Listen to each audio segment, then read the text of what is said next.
میں جس سے محبت کر رہا ہوں یہ جو کر رہے ہیں میں وہ کرتا جاؤں، یہ بھی نہیں انتظار کروں کہ مجھے حکم کر رہے ہیں، نہیں، اس سے میرے اتنا انتہا درجے کی محبت ہو جائے کہ میں اس کی محبت میں سب کچھ کرنا شروع کر دوں۔ اور یہ صحابہ کرام میں خوبی تھی کہ رسول اللہ صلی اللہ علیہ وآلہ وسلم کی پیروی میں وہ اس درجے تک آگے جاتے تھے۔ بخاری میں اوپر تلے 10 احادیث ہیں۔ نافع کہتے ہیں کہ عبداللہ بن عمر اپنے سفر حج میں ان جگہوں پہ کھڑے ہو کر نماز پڑھتے تھے جہاں رسول اللہ کے ساتھ انہوں نے اپنے سفر حج میں پڑھی ہوئی تھی، حتیٰ کہ وہ کہتے ہیں ایک جگہ ایسی آئی کہ ایک جگہ مسجد بنی ہوئی تھی اور پاس ایک برساتی نالا تھا، اس پہ ایک پتھر رکھا ہوا تھا۔ عبداللہ بن عمر نے مسجد میں نماز نہیں پڑھی، اس پتھر پہ پڑھی اور کہا رسول اللہ نے یہاں پہ پڑھی تھی، اس میں وہ مسجد نہیں تھی۔ مسند احمد میں یہاں تک آتا ہے کہ عبداللہ بن عمر ایک جگہ ایسی بھی رک گئے کہ آپ نے وہاں پہ پیشاب کیا اور کہا رسول اللہ صلی اللہ علیہ وسلم نے یہاں پہ کیا تھا۔ سر وہ بخاری مسلم کی حدیثیں پڑھے نا، بندے پہ رقت طاری ہو جاتی ہے کہ یار اتنی جگہ عبداللہ بن عمر نے کیسے یاد رکھی ہوئی تھی۔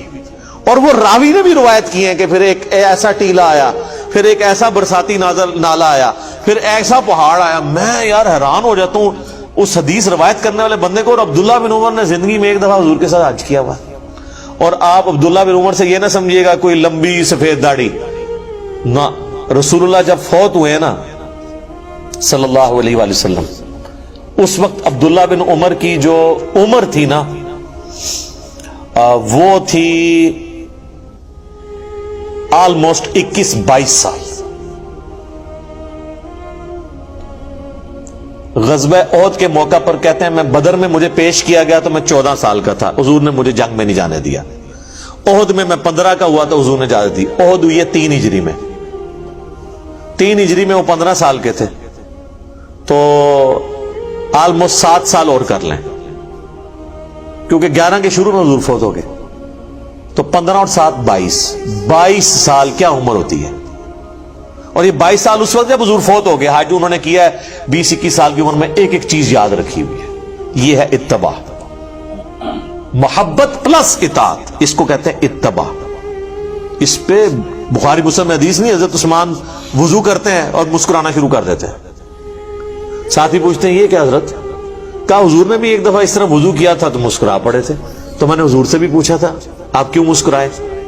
تو پھر آپ نے فرمایا کہ جب کوئی شخص وضو کرتا ہے، چہرہ دھوتا ہے، اس کے چہرے کے گناہ معاف ہوتے ہیں، ہاتھ دھوتا ہے تو ہاتھوں کے گناہ، مسح کرتا ہے تو سر کے گناہ، پاؤں جب دھوتا ہے تو حتیٰ کہ پاؤں کے ناخنوں کے گناہ بھی دھل جاتے ہیں۔ تو اس پہ حضور خوش ہو رہے تھے کہ یہ فضیلت وضو والے کو ملتی ہے، تو اس پہ نبی علیہ السلام مسکرائے تھے، تو میں بھی حضور علیہ السلام کی اس ادا کو ادا کر رہا ہوں۔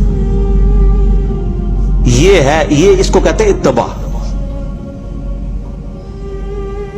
یہ وہ چیزیں جو obligatory نہیں ہیں، صرف محبت کے تقاضے ہیں۔ یعنی ہمیں تو کہیں نہیں کہا گیا کہ وضو کا ایک رکن یہ بھی ہے کہ آپ نے وضو کر کے مسکرانا ہے،